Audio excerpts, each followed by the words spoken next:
Hey, it's MK, and I am back with another Christy's Beautiful Life 30 Days of Sketches. This is the sketch that we will be playing with today, and I actually plan on doing 2 layouts with this sketch. So, first thing I have here is a bunch of film strips that were pre-cut for me. I ordered them from the Redefined Creative Cut Shop. I also have my cutting system by Creative Memories, and I brought out my large circle frame as well as the cutting mat, and then kind of sort of like the cutting guide that helps me decide what size circles I want. Then I have some Cocoa Vanilla More Than Words vellum flowers, but inside this vellum flower are also some vellum leaves that are from Altenew that I put on more vellum, so that way they weren't sticky. They were washi tape. I put them on vellum and then cut them out. I also have 2 pieces of paper from the More Than Words, and I plan on using the dotted side and then the back side to mat some of my photos. I have 2 wood grains. This one here is from the Stampin' Up! Wood grain collection. I think it was called Textures or something like that a few years ago. And then this one is from the P13 wood grain paper pack that I picked up, I believe, at Scrapbook Generations, you guys, is where I picked up that paper pack. But they are very similar, even though they will not be next to each other in the layout. They're actually going to be behind each other because I'm going to do a pocket page. Yes, so these are the 2 pages that I plan on doing. They're going to be back to back, so it's okay if they do not add up. Then I pulled out my leaf bin, which this is just a 4x6 little iris container, and I just keep putting all of my leftover leaves from every project inside this.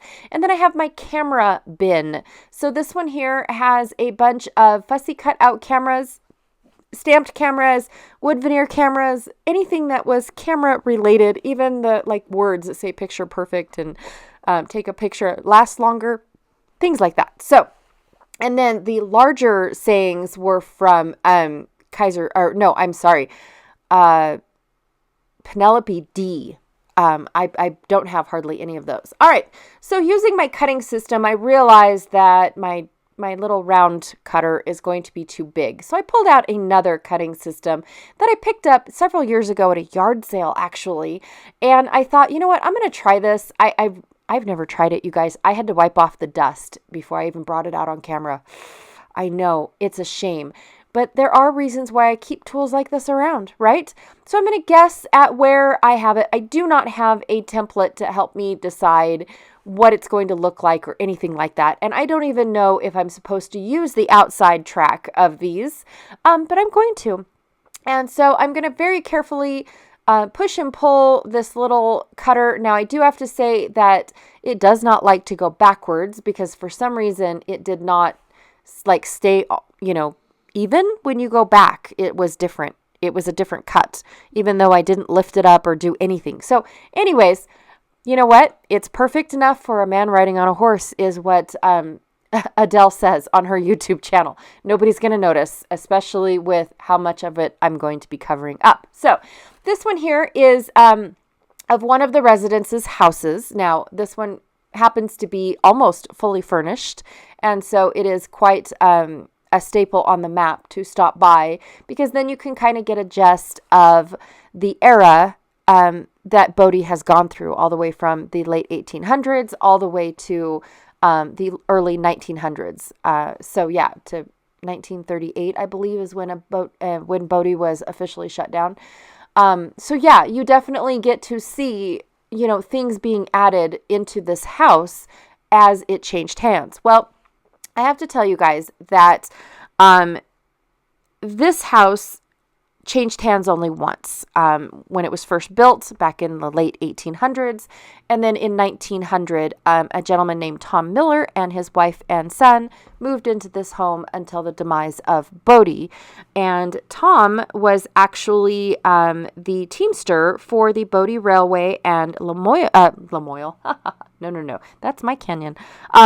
The lumber company at Mono Mills. And basically, after J.S. Kane came to the town of Bodhi, which that was Kane's job. Kane's job was to ferry all the lumber used in the mines to support the shafts going down. J.S. Kane ferried all that over Mono Lake into Bodhi using this little boat. It was called a puffer belly steamer. That it was, basically it pulled or nudged barges full of lumber. So it wasn't actually all the lumber on the boat. It was a raft of lumber, and then this little steamer tugged it along. It's like, oh, anyways, I'm sorry. I got that cute little story in my brain. But the boat was actually called the Rocket, in case you guys are curious. Just kind of cute, even though it only went, 5 nautical miles a minute, which is huge back in the day. But yes, Tom took over that position when J.S. Kane became more prominent within the town of Bodhi. And so that was Tom's position in his world. And so yes, he was in charge of getting all of this lumber into the fuel boilers and the stamp mills for Bodhi. And then, of course, this lumber was used to prop up the shafts down in the mine sites, things like that. He did have one child when he moved here, and they ended up having another child in Bodhi.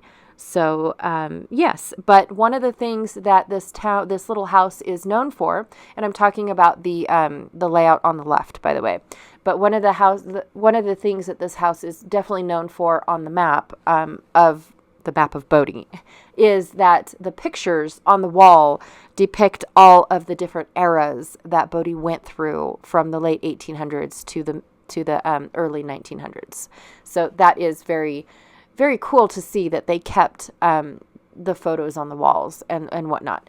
And then, of course, the photos over on the left, on the right side is the sawmill. Now, the sawmill is right in the center of town. Actually, you could tell based off of where the sawmill is located that, the town was built around it. And the sawmill actually produced the lumber, not produced, but it cut the lumber and made most of the houses in Bodhi, even though it doesn't look like it's very much at all. But yes, that was its responsibility. And then during the winter, it stopped house production and made firewood. And so it just basically used up all of its wood and provided the lumber to light the fires in all of these poorly built, by the way, houses for Bodhi. But yes, it definitely, these houses are definitely not up to code. But they used what they could, and when the sawmill had to wait until the next shipment of lumber from Mono, they definitely had to, it's not Mono, it's Mono. I apologize. I keep saying Mono. I am so sorry, you guys. It's Mono is how you pronounce it.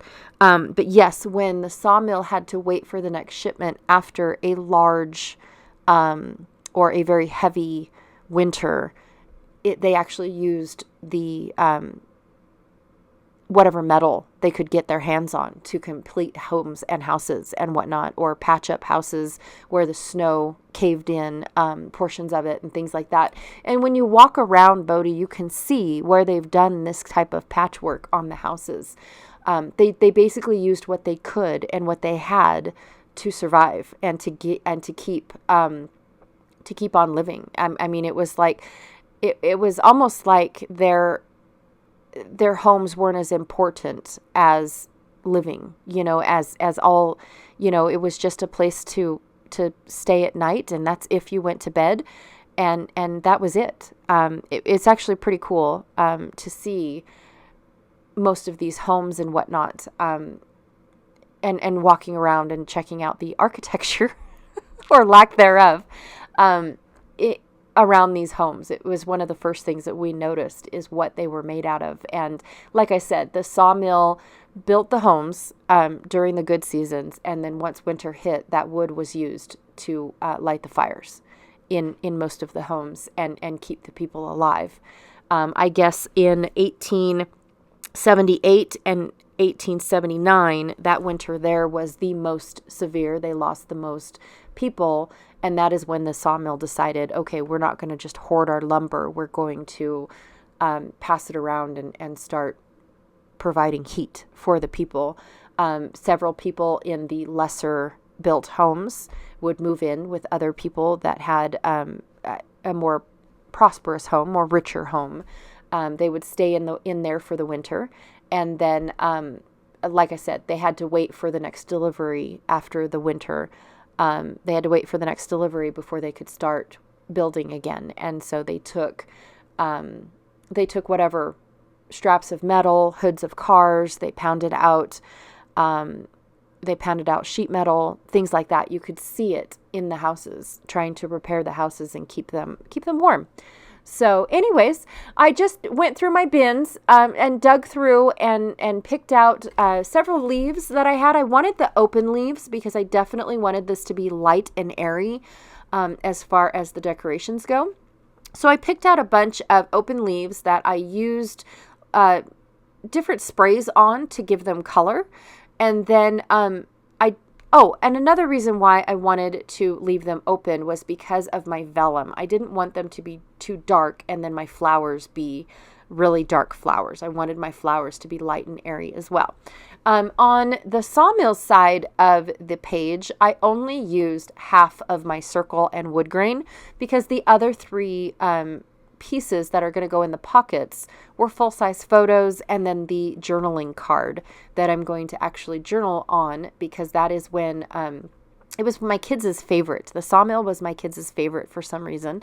I'll have to ask them if they remember why. Probably not, but but we definitely hung out around the sawmill quite a bit compared to the rest of the town because of how interested the children were in the sawmill. And so anyways, I do have other photos of that as well, but they're in a smaller pocket page that is full of photos. So it's very boring for me to just back them and that be done.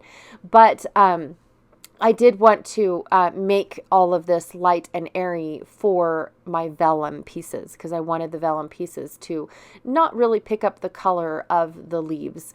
And then, of course, for this number 5 block, I did cut that out of a photo that I had.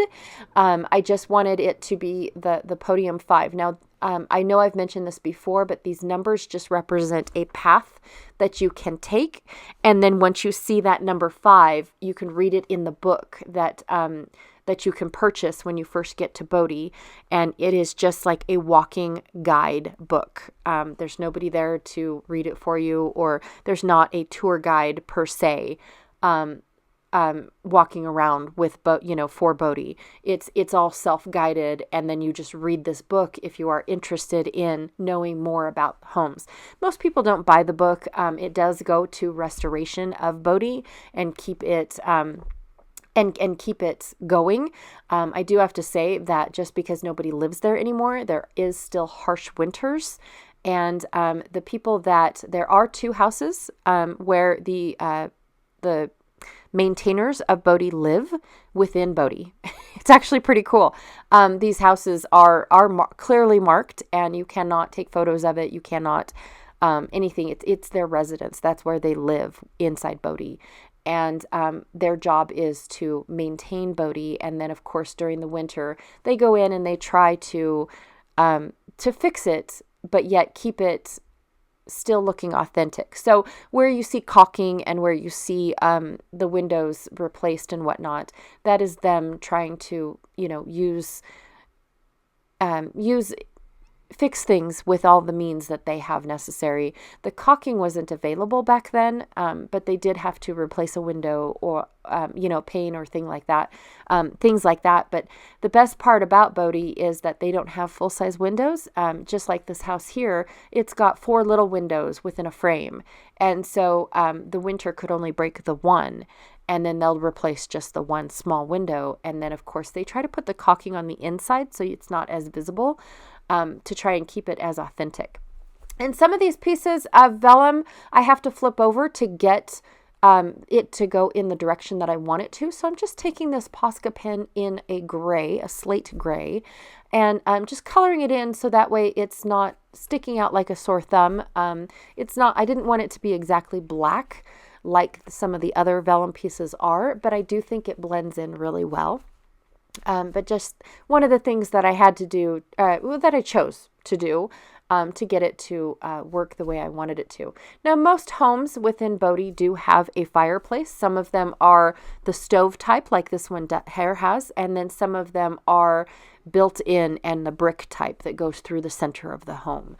And that is it. This is how I ended up decorating it. I will have to cut off a few hanging pieces like this leaf here. And then the title that I have that says capturing something everyday moments, I think is what it is. Because of the way that my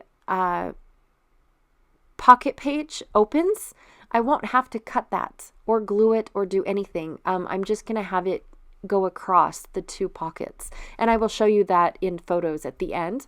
This is my journaling spot, and I just decorated a small portion so that way I had room for journaling.